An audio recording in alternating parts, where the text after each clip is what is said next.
Once upon a time, in 1843, of all the good days in the year, on Christmas Eve, old Scrooge sat busy in his counting house. It was cold, bleak, biting weather, foggy withal, and he could hear the people in the court outside go wheezing up and down, beating their hands upon their breasts and stamping their feet upon the pavement stones to warm them. The city clocks had only just gone 3, and it was dark already. But a crowd of shoppers, street vendors and children, and a tumbling profusion of Christmas fare was filling the street stalls and shops.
The door of Scrooge's counting house was open, that he might keep his eye upon his clerk, a certain Mr. Cratchit, who in a dismal little cell was copying letters.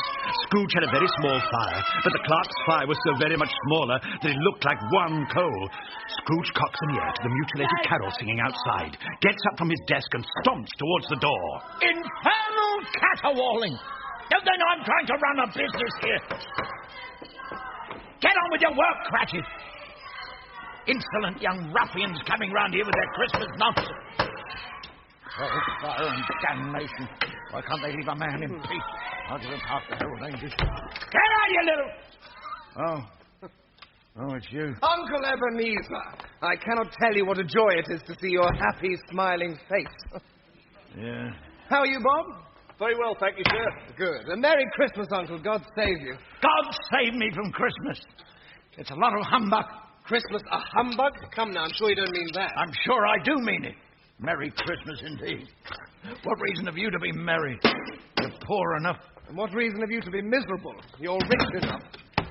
There's no such thing as rich enough. Don't be so dismal, Uncle Ebenezer. Well, what else can I be? What is Christmas but finding yourself another year older and not a penny richer? I tell you, nephew, if I had my... Don't touch that. If I had my way... Every idiot that goes round with a Merry Christmas on his lips would be boiled with his own Christmas pudding and buried with a stake of holly through his heart. God forbid, Uncle. You keep Christmas your way, sir, and pray let me keep it mine. But you don't keep it. Get off me ledger. You'll ruin me binding. Pray do not come round here during business hours, sir. 7 o'clock on Christmas Eve? That's not business hours, that's drudgery for the sake of it, and an insult to all men of goodwill. Here, here. Thank you, Bob Cratchit. Another word out of you, Cratchit, and you could celebrate Christmas among the great unemployed. Yes, sir, I'm sorry, Mr. Scrooge. Yeah. You're a very powerful speaker, sir. You ought to be in politics. You're fool enough. Come now, don't be angry. Dine with my wife and me tomorrow. There's another thing. As if you haven't got enough trouble. You have to go and get yourself married. Now, why in God's name would you do a thing like that? Because I fell in love with the lady. Love? Love. If there's anything more nauseating than a Merry Christmas. It's marriage to some lovesick female. Good afternoon, sir. My offer stands. You are always welcome, Uncle, just like Christmas itself. I said good afternoon, sir. His nephew was about to depart, much disappointed by his uncle's mean spirit. But then, on second thoughts... I want nothing from you. I ask nothing of you. Why can we not be friends? But the old gentleman's face would not melt. Good afternoon, sir. A Merry Christmas, Uncle. And you too, Bob Cratchit, and your family.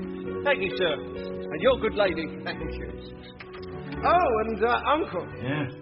A Happy New Year. Good afternoon, sir! His nephew departed, much cheered. And as the clock struck the hour, Mr. Cratchit looked at his pocket watch, then warmed his hands by the candle flame to prepare for his appeal to Mr. Scrooge, who appeared far too absorbed in his books to realize the time. Excuse me, sir, but it's 7 o'clock, sir.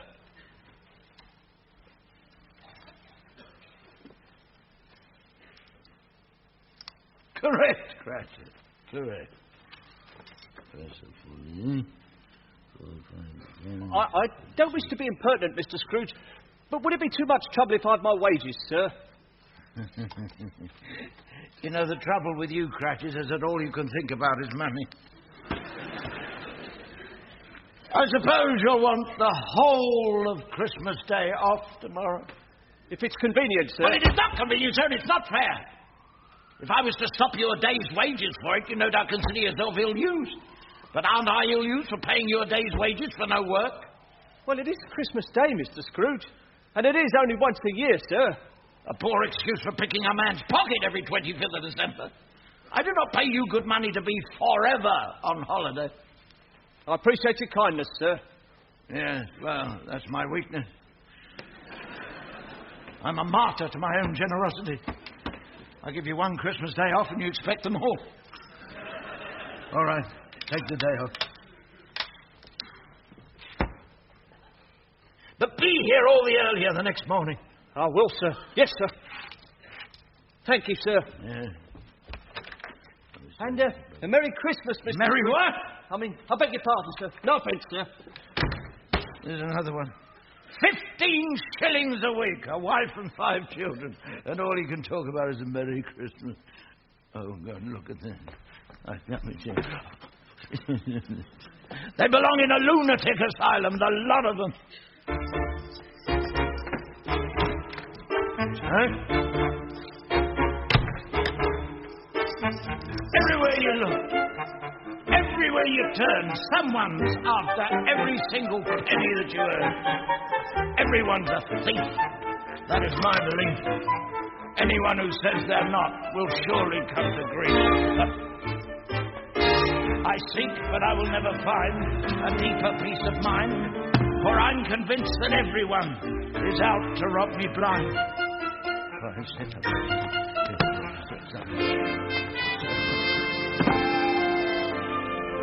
Daydreams don't deceive me.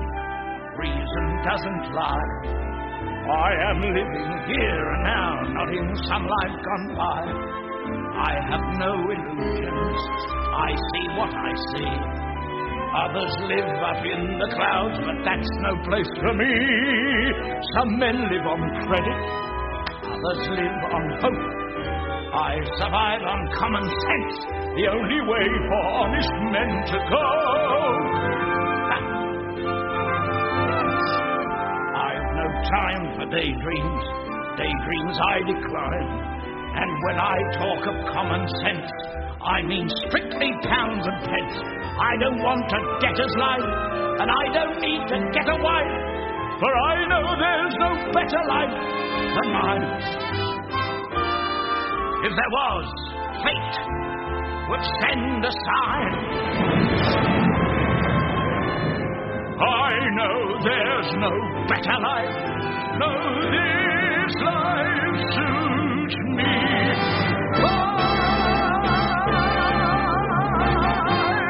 I want to put it in the man. Outside in the busy street, the Cratchit children, a crippled boy, Tiny Tim, stands with his sister, Cathy, gazing in awe at the display window of a large toy shop. Well, Cathy, my love, which one do you like best? I like the dolly in the corner. I like all of them. Good boy. But why not one in particular? Well, you said I can't have none of them, so might as well like them all. Tiny Tim, you are a philosopher and a gentleman. And I've still got 12 shillings left in my pocket. 12 shillings? 12 shillings, which says the Cratchit family will have as good a Christmas as the Lord Mayor of London himself. 12 shillings. I do like that dolly in the corner. Christmas children peep into Christmas windows, see a world as pretty as a dream. Christmas trees and toys, Christmas hopes and joys. Christmas pudding rich with Christmas cream. Christmas presents shine in the Christmas windows. Christmas boxes tied with pretty bows. Wonder what's inside. Happy lights say hi. But till Christmas morning no one knows. Won't it be exciting if it's done? I suppose that children everywhere will say a Christmas prayer. Till Santa brings their Christmas things. There, my loves, I've bought the finest bird in the shop. Well, the finest for what important. Christmas children live in a Christmas daydream, waiting for the magic to unfold. Every Christmas tree, Rich or not, the Christmas pot of gold hypnotizes children young and old. With your lot to feed from, Cratchit, I'd say the apples at 6 a penny are the best bet. True, best true. I'd rather have that dolly in the corner. I'd rather have the oranges. Your change, Mr. Prince. Oh, 1840 is the best vintage in 20 years. At 2 shillings a bottle, so it should be. Happy Christmas to you. Happy Christmas to you, sir. Mr. C, this will make the finest quality punch, and only tons a pint. Christmas punch, a Cratchit speciality.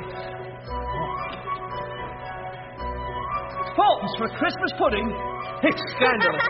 I suppose that children everywhere will say a Christmas prayer till Santa brings their Christmas things.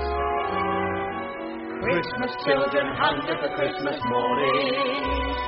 Christmas Day a wonder to behold. Young ones' dreams come true, not so young ones too. I believe that story we've been told. Christmas is for children young and old.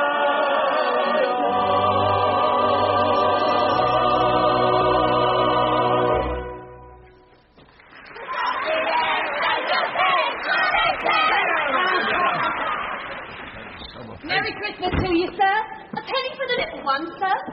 Madam, the financial burdens of my life are already intolerable. Please do not add to them by asking me to support and educate your entire family. What's that, Mr. Scrooge? Your Christmas shopping list? No, it is not. All the people on this list will be buying me gifts. Toys, dolls, carousels, a waste of money. Christmas. Bah, humbug! Good evening, sir. Allow us to introduce ourselves. Jocelyn Jollygood. And Hugo Harty. Good evening, Hugo. Have we the pleasure of addressing Mr. Scrooge or Mr. Marley? Sir, my late partner, Jacob Marley, has been dead these 7 years. 7 years this very night. We have no doubt his liberality is well represented by his surviving partner. Liberality? Mr. Scrooge, sir, at this festive season of the year, it is more than usually desirable that we should make some slight provision for the poor and the destitute. Excellent. I suggest you do, sir. You miss our point, sir. The poor suffer greatly at the present time. Many thousands are in want of common necessaries. Are there no prisons? Indeed there are, sir. That's one thing there's no shortage of. And the workhouses, they're still in full operation, I trust? They are, sir, and I wish I could say they were not. The treadmill and the poor law are still in full vigour, I hope.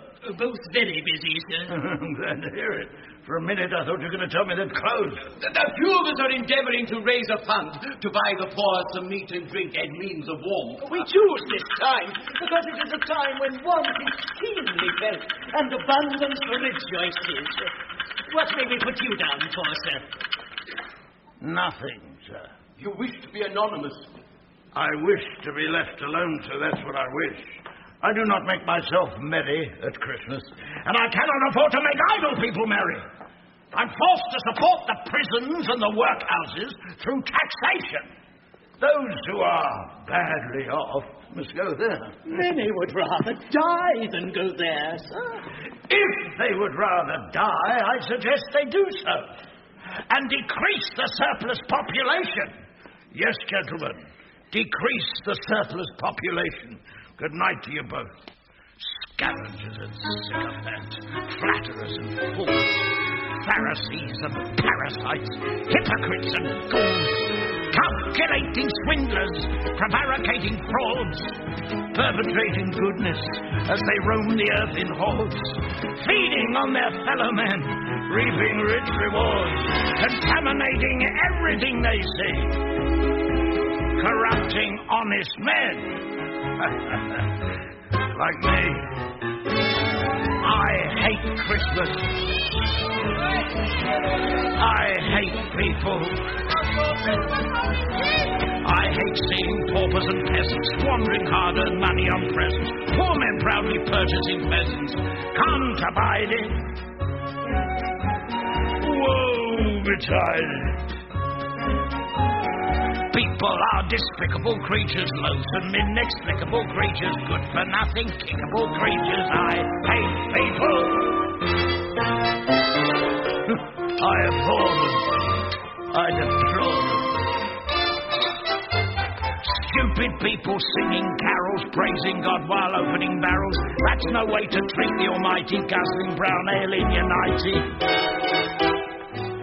Doesn't fool me. God-fearing me, generous-spirited to a degree. But I keep it inside, where God wants it to be. You little baby. Bring him out of it, I'll break his neck. Sorry, sir, went out again. Oh, Mr. Scrooge. £2.05, lady. Oh, Mr. Scrooge, sir, we've been giving more credit than usual. Yes, so about £2.05. As it's Christmas, sir, we've been giving people an extra week or two to pay. Oh, well, in that case, I'll give you an extra week to pay. Oh, thank you, sir. Which will cost you an extra 12 shillings. 12 shillings? Or would you rather I confiscated your stall and its entire contents, as is my right? No, sir, we'll pay, sir. Sign here. And I'll take a pair of these warm socks. Yes, Mr. Scrooge. Biscuit! Please, Mr. Scrooge, just a few more days. You've already had a few more days. Anybody who can afford to stock a turkey that size can afford to pay their debts. I'll give you another 48 hours. Oh, thank you, Mr. Scrooge. At 20% interest. It's my special Christmas offer. Yes, Mr. Scrooge. And you can send £0.5 of scrag in round to me lodgings. Yes, Mr. Scrooge. Gladly. Fools who have no money spend it, get in debt and try to end it. Beg me on their knees, befriend them, knowing I have cash to lend them. Soft-hearted me, hard-working me, clean-living, thrifty, kind as can be. Situations like this are of interest to me. Let's see what we got here. 1, 2, 3, 4. There's your interest.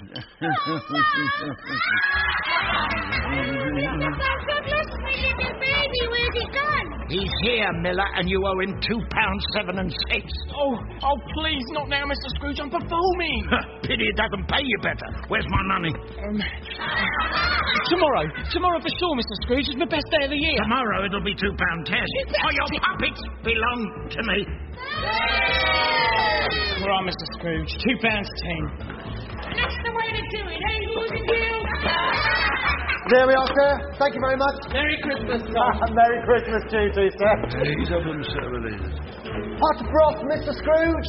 A small token of Christmas esteem with the compliments of Tom Jenkins. No. And there'll be a free can of hot broth every night throughout the coming year, sir, in gratitude for your infinite kindness in giving me another 2 weeks to pay. 1 week. 10 days. 1 week. 1 week. And you can put a lid on that. I'll take it home with me.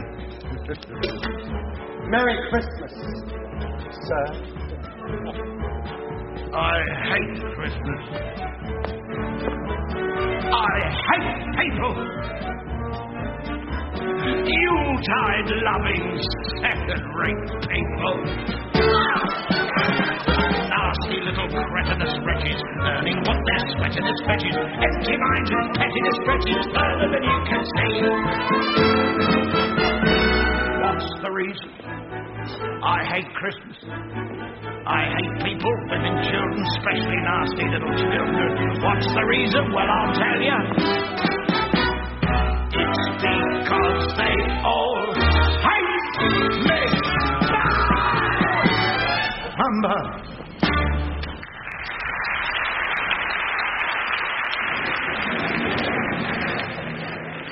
On his way home, through the swirling fog, Mr. Scrooge began to imagine and hear some very unusual things. Things were not quite as they should be, he thought. Marley?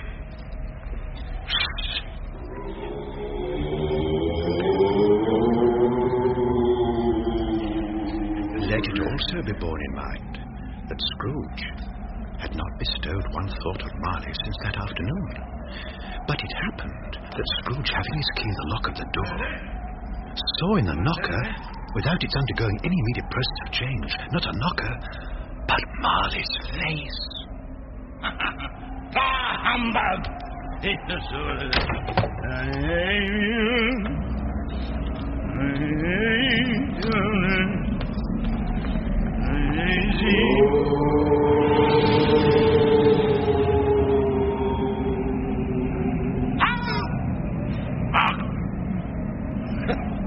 It's not possible. It's not possible.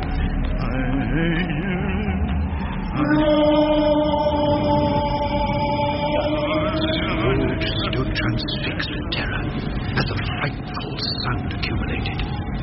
Then he ran through his sitting room and slammed the door, his footsteps augmenting and multiplying in sound until the entire building reverberated with the deafening echoes of 1,000 running footsteps.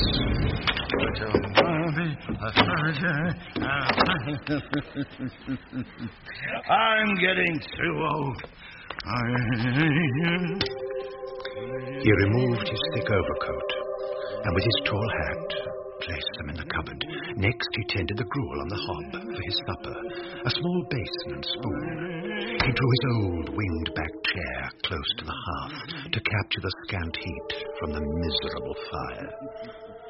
His long shadow was thrown onto the wall behind him and flickered and darted in a menacing display, or a forewarning of something ghastly, as the first spoonful met his lips.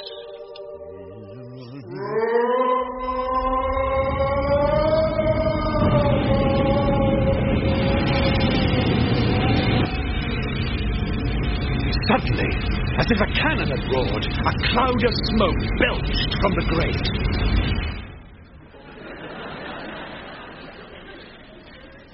It's humbug still! I'll not believe it. Then the fireside bell began to move, all by itself. Suddenly, it got faster and pealed in a frenzy.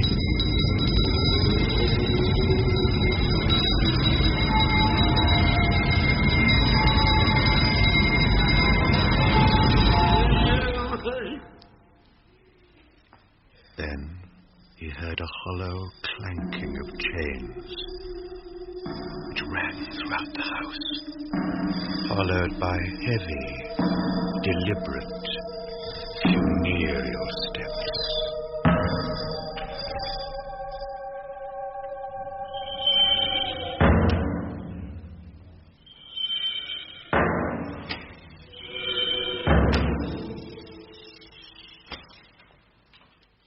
Familiar objects about him assumed diabolical shapes.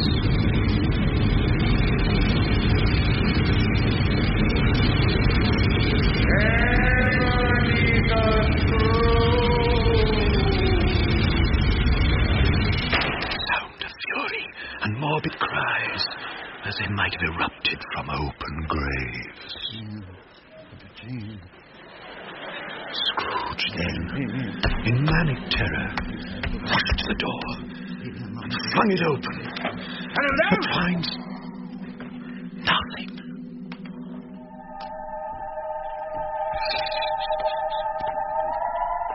Bah! It's all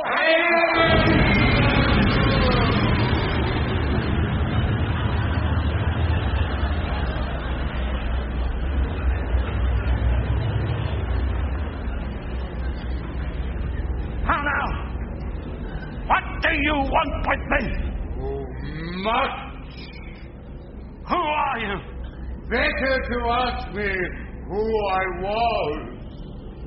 Who was you? What were you then? In life, I was your partner, Jacob Marley.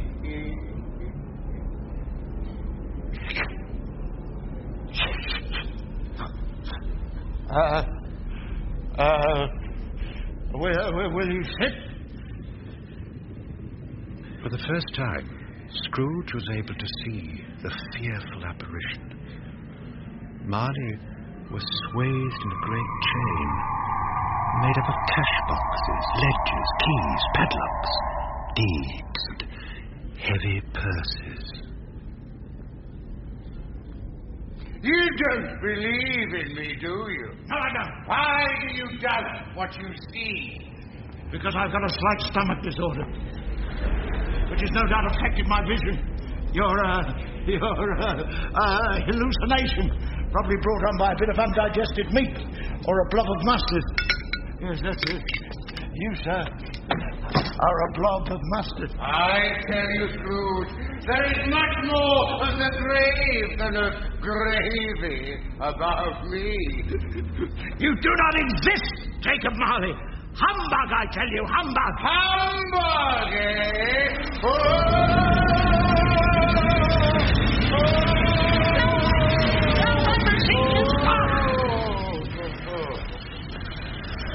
Now do you believe in me?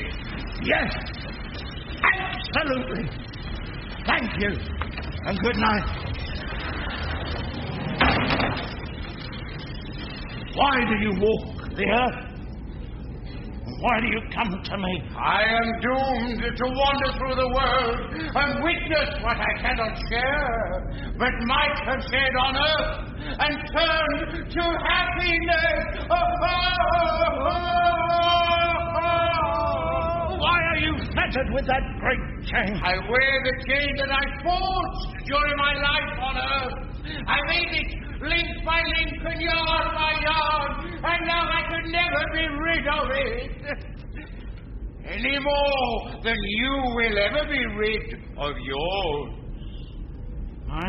Imagine the weight and the length of the mighty chain you are making for yourself.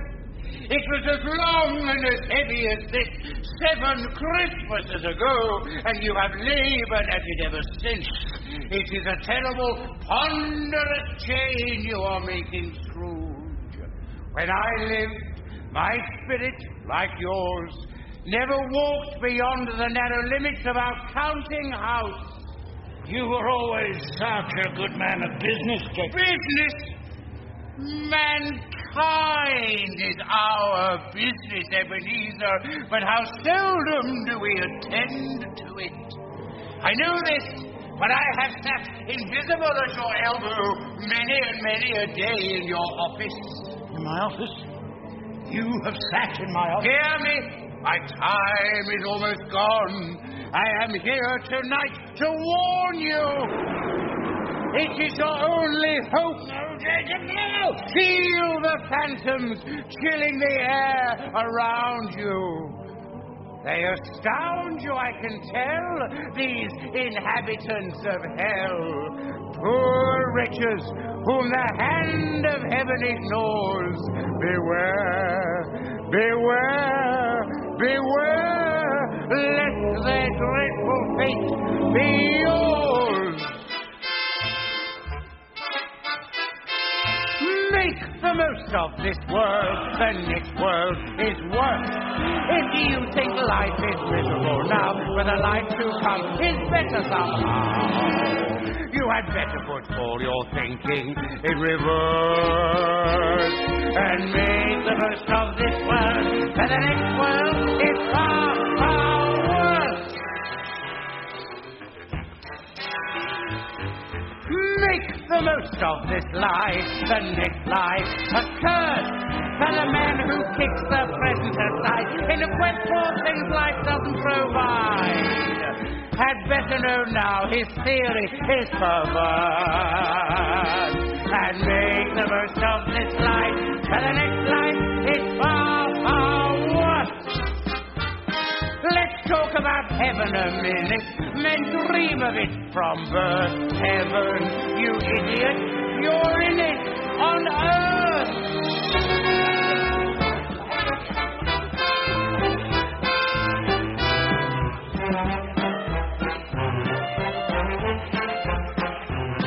So make the most of living, for dying is worse. At times you say life is worthwhile, but there's more to life than traveling in style.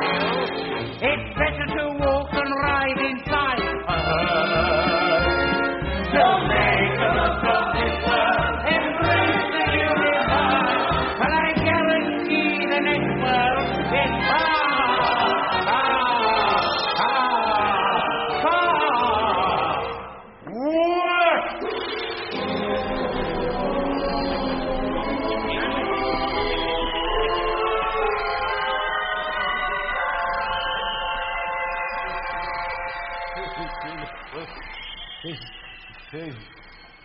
They've gone.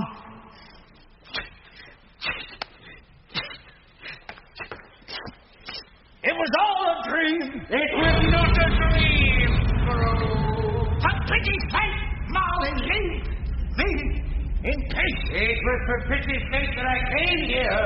Pity for you.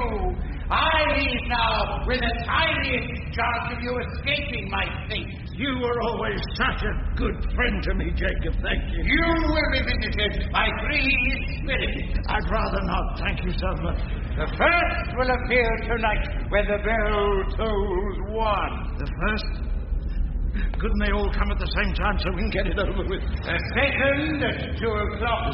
And the third when the bell tolls 3. I must go now, but I am doomed to wander through the world in everlasting repentance. Jacob, about the ghosts. Look to see me no more, and for your own sake, remember what has passed between us. Ebenezer Scrooge!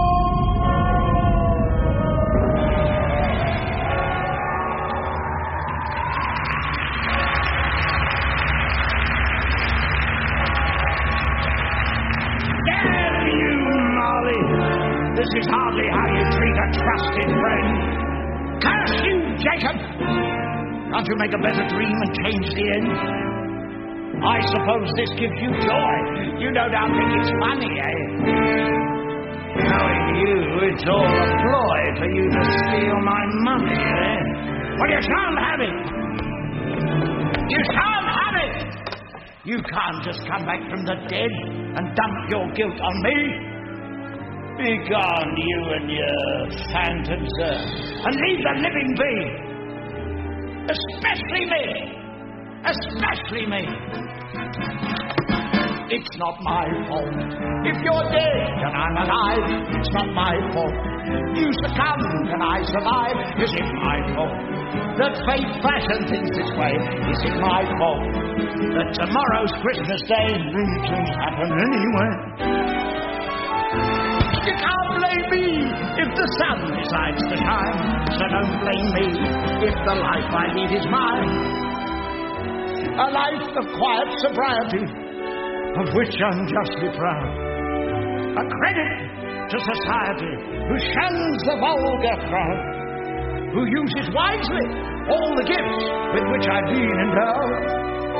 A good man, a philanthropist, who's truly worth his salt.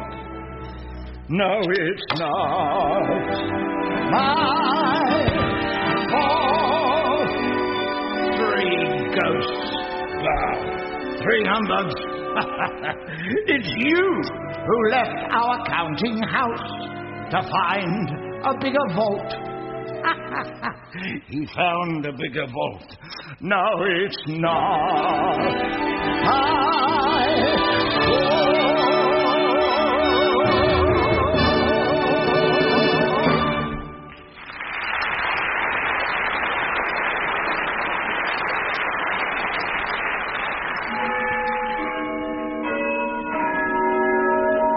Quarter past.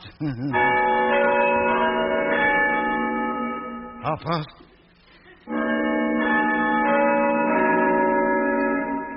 Quarter to.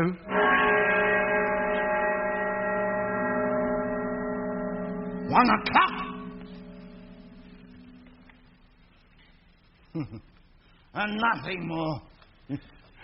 Light flashed up in the room upon the instant, and the curtains of his bed were drawn aside, and Scrooge, starting up into a half-recumbent attitude, found himself face to face with the unearthly visitor who drew them.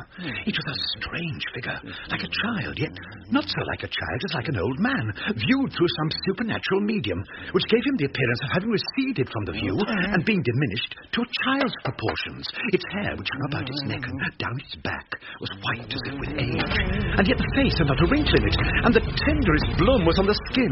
The arms were very long and muscular, the hands the same, as if its hold were of uncommon strength.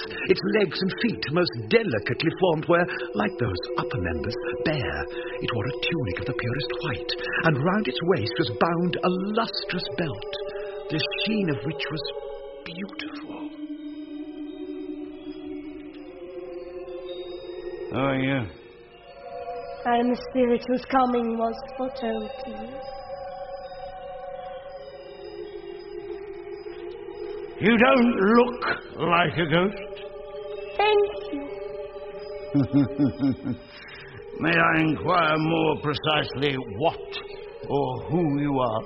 I am the ghost of Christmas past. Ah. Long past? No. Your past. My past? I am the ghost of all the loved ones that you have lost. Loved ones. Loved ones! What business brings you here? Your welfare. Being woken at 1 o'clock in the morning by a ghost is hardly conducive to my welfare. Your redemption, then. Come. Walk with me.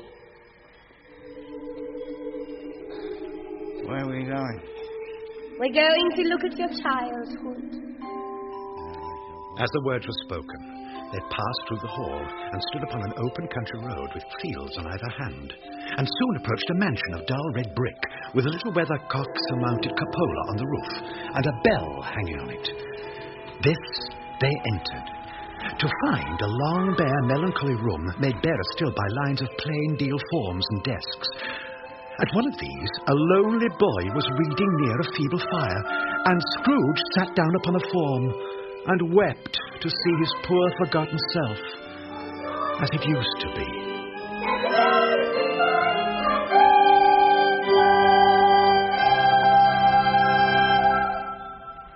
Merry Christmas, boys. Merry Christmas, Mr. Police, sir.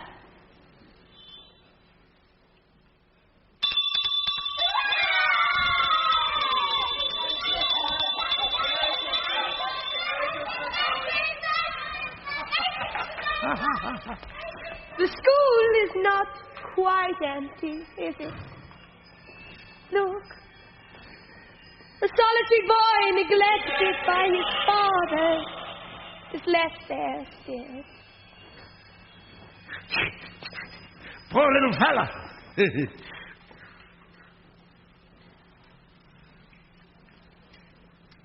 Poor little me. I was a good-looking little chap, wasn't I? But I was never any good at that Christmas stuff. I wish. What is it?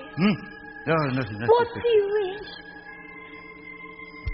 There were some boys singing carols outside my office last night. I should have given them something, that's all. But this Christmas was special. Jennie? That's my little sister, Jennie. Jennie! It's Abby!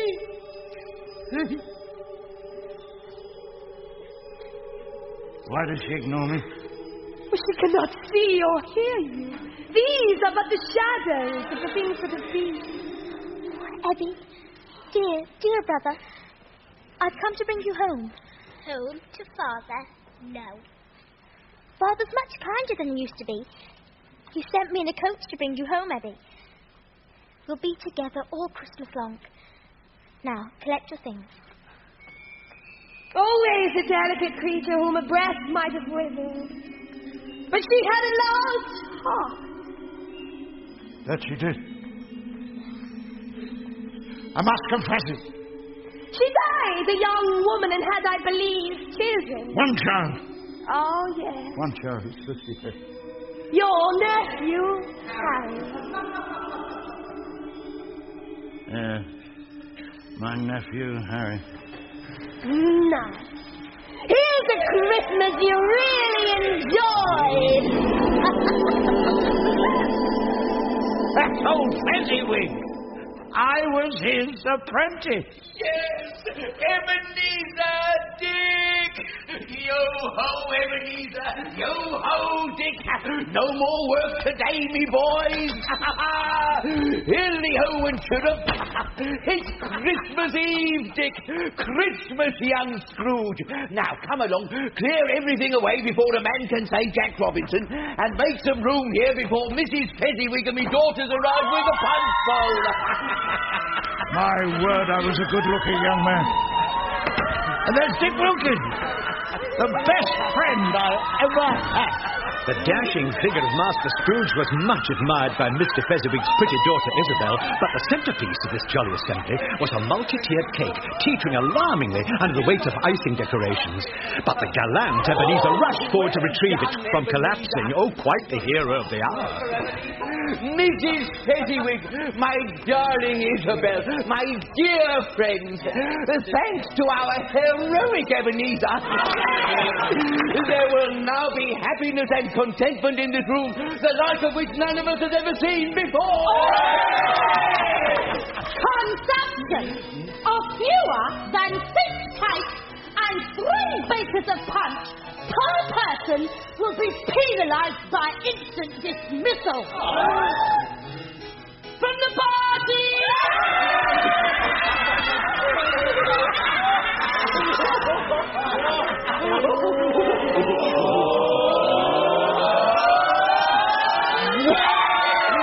Splendid! Begin!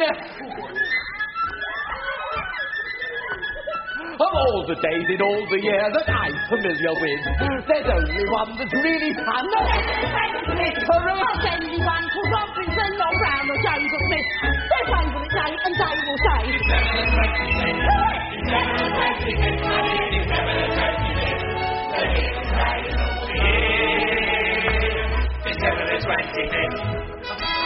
Why didn't you join in? Because I couldn't dance.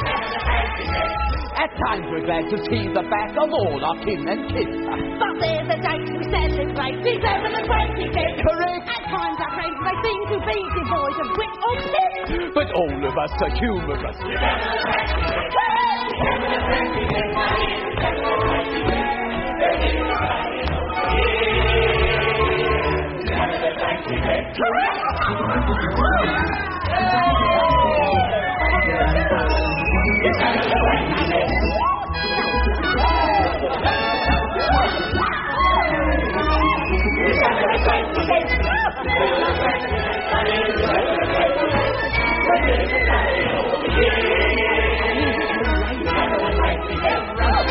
Italian history that more than any myth. Beyond the doubt, one day stands out.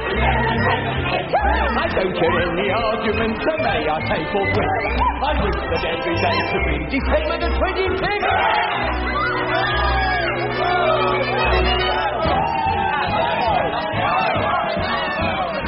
And the ghost of Christmas past points across the room to the lonely figure of young Master Ebenezer, who watched the merrymaking without joining in.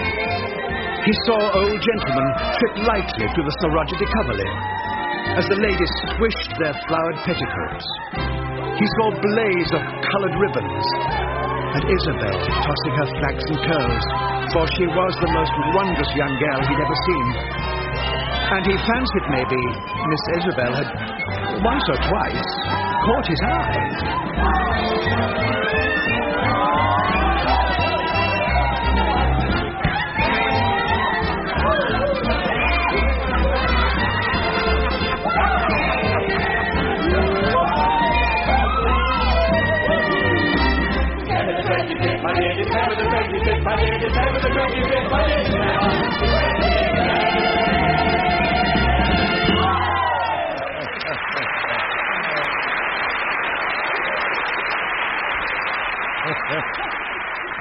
He was a wonderful man. He has merely spent a few pounds of your mortal money, 2 or 3, perhaps. What is that to be deserving of so much praise? You don't understand. He had the power to render our life either happy or unhappy, our work either a joy or a burden. It had nothing to do with money. Had nothing to do with money. What's the matter? Nothing. Something, I think. I was just thinking of Bob Cratchit.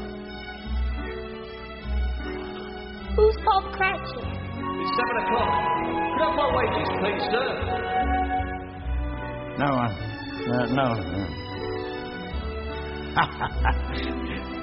Featherwing's daughter, Isabel. They were wonderful days, you know. Old Scrooge saw himself as young Ebenezer take Isabel into a waltz, and for that moment they were oblivious of the entire world around them. They say happiness is a thing you can't see, a thing you can't touch. I disagree.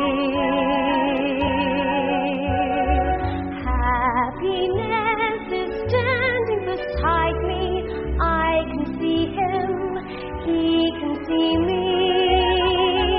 Happiness is whatever you want it to be. She adored me. Can't say I blame her. Happiness is a high hell. Will I find it? Yes, I will. Happiness is a tall tree. Can I climb it? Watch and see. They say happiness is the folly of fools. Pity for me, one of the fools. Happiness is smiling upon me, walking my way, sharing my day. Happiness is whatever you want it to be.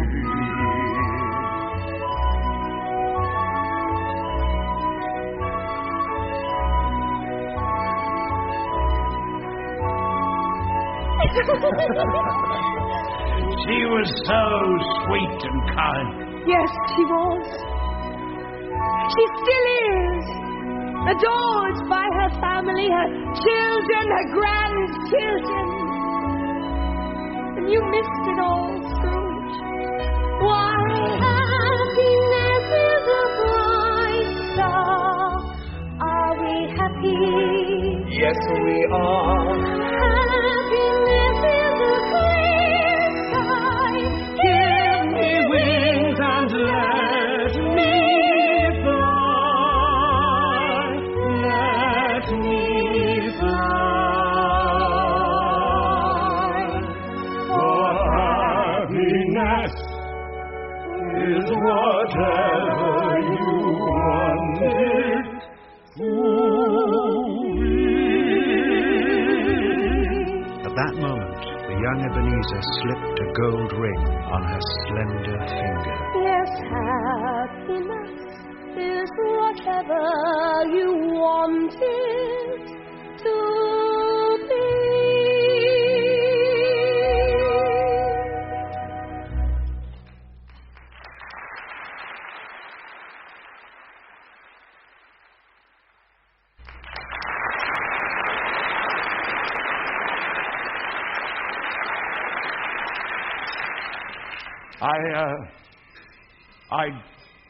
I did love her, you know. Did you? Oh, yes, I loved her. Then why did you let her go? I didn't. Really? She left me! Oh, my time grows short. Quick! A little later in time, the young Ebenezer, while attending his money boxes, is visited by his fiancée, Isabel. Ebenezer? Yes? I've come to say goodbye. I'm going away, Ebenezer. You will not see me again. But you are going to marry me. No. You have found another love to replace me, and she is much more desirable than I am. I have no idea what you're talking about. This lady here. How shall I ever understand this world?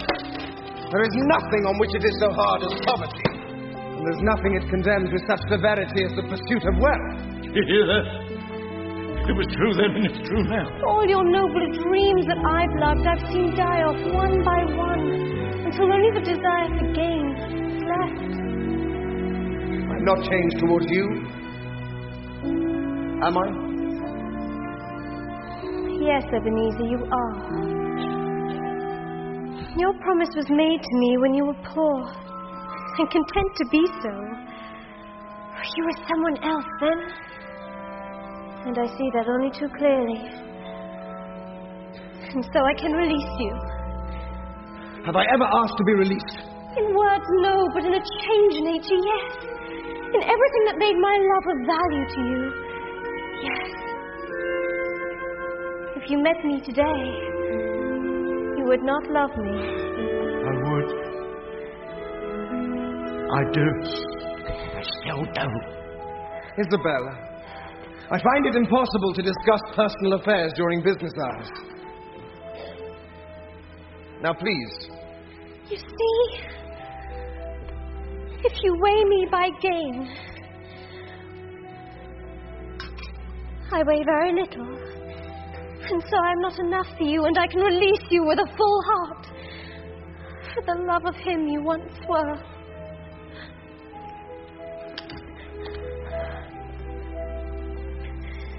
Say something. Say something. You may have pain in this, but it will pass, and you will dismiss the recollection of it gladly as an unprofitable dream from which it happened well that you awoke. She kisses his cheek as a parting gesture, watched by Ebenezer and the ghost of Christmas past. And in that tender moment, all was lost. Don't go. It was all a mistake. Don't go. Be happy in the life you have chosen. Isabel! Isabel. Isabel! Go after her! I can't, you fool! The old man traces the anguish of her parting as he watches his former self suffer the heartbreak he was never to forget.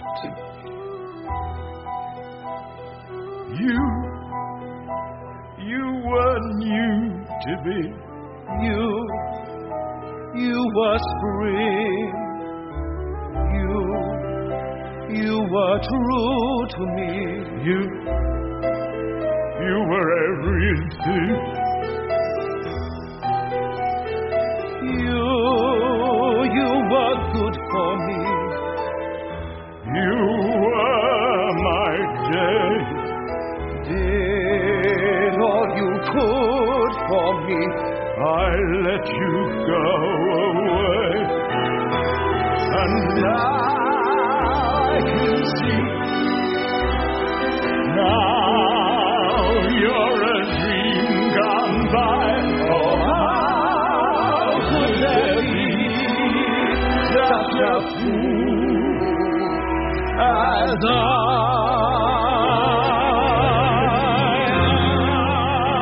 who must travel on? What hope for me? Dream where my past has come, left with a memory. You, my only hope. You, my only love.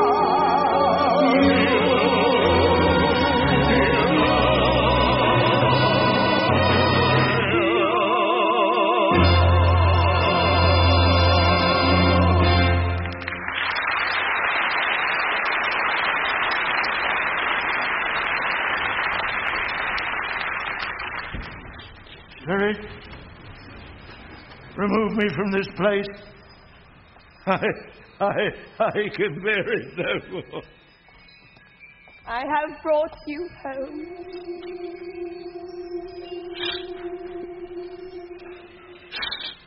Why do you not love your nephew, Harry? He was my son.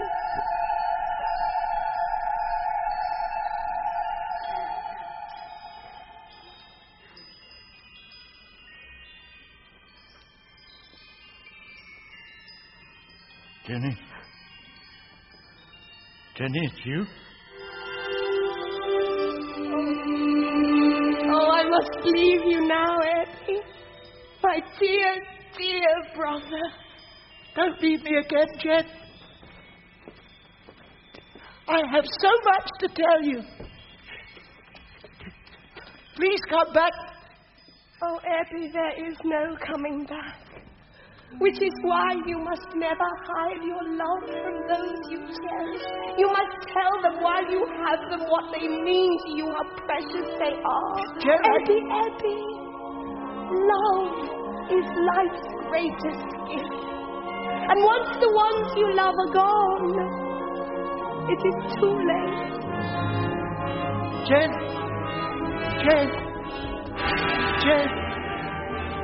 I love you, Jen. I love you. Please don't leave me, Jen. Not again. Bye, Abby. My dear, dear brother. Do not forget me. Do not forget me, Abby. Do not forget me. Jennie! Let go! And hold me no more! It's not my fault.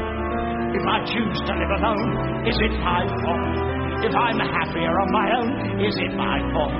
If I lose the ones I love, is it my fault? Or some greater power above that enjoys destroying love? You can't blame me for the fickle ways of fate, so don't blame me for the things I've come to hate. There was a time I might have lived a different sort of life. Sweet evenings with friends and things, with children and a wife. But now the very thought of it cuts through me like a knife. I can't just turn life upside down like some great summer song. No, it's not my fault. Fault took the second at 2. The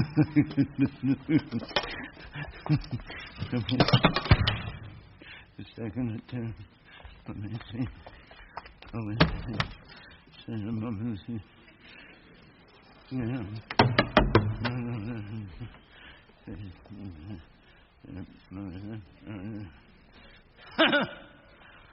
ready for you. Whatever you are.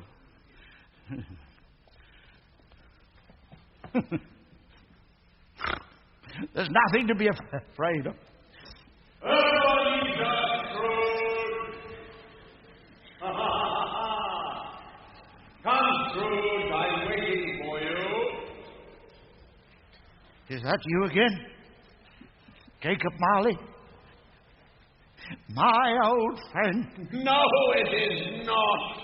And there stood the spirit of Christmas present, a commanding spectre, surrounded by a cornucopian feast of every conceivable Christmas gift you could ever imagine. Heaven protect me, who are you? I am the spirit of Christmas present. Look upon me. You have never seen the likes of me before.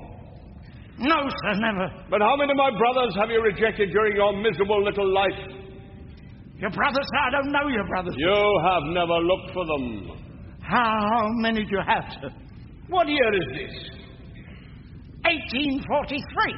Then I have 1,842 brothers. And each year one of us visits this miserable little planet for one brief day to bring some happiness and remove as many as we can the causes of human misery. Which is why I have come to see you, Ebenezer Scrooge. Me, sir? What could you want with me, sir? My, you are a funny-looking little creature. I must admit I found it difficult to believe you'd be as horrible as my brother said you'd be, but now that I look at you, I can see they were understating the truth. Let me assure you, sir, I am a man of the highest principles and the most generous of spirit. Generous spirit? You wouldn't even know the meaning of the phrase, but you're about to find out. Here. Drink this. What is it? Taste it.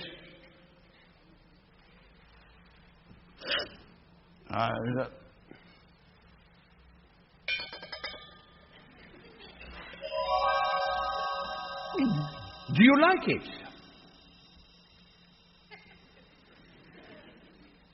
It's wonderful. I've never tasted anything like it in my life. Well, of course you haven't.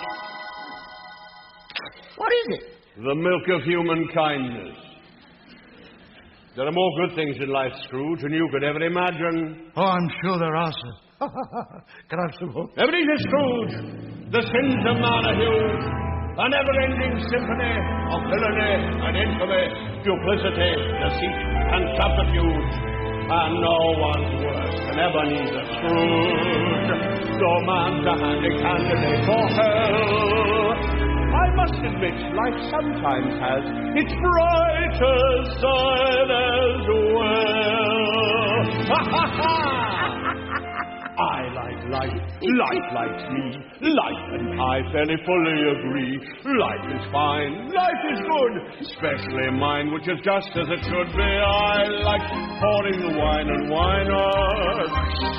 Life's a pleasure that I deny not. I like life here and now, life and I made a mutual vow. Till I die, life and I will both try to be better somehow. And if life was a woman, she would be my wife. Why? Because I like life. That's all very well for you, but I hate life. Oh, nonsense, man. Why? Why? Because life hates me, that's why. Oh, Scrooge, you're an even bigger fool than I took you for. You've had over 60 years on this planet, and during your long, miserable, miserly, selfish existence, you haven't even learned how to live. Now listen to me. I like life. Well, go on. I like life. That's better. Life likes me. Life likes me. Good.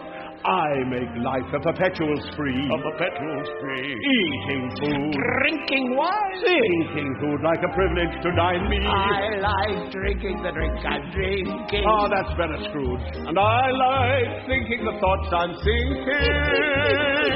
I like songs. I like dance. I hear music and I'm in a trance. Tra-la-la. Oh, Papa, chances are we can get up and cry. Where there's the music and laughter, happiness is right. Why? Because I like life.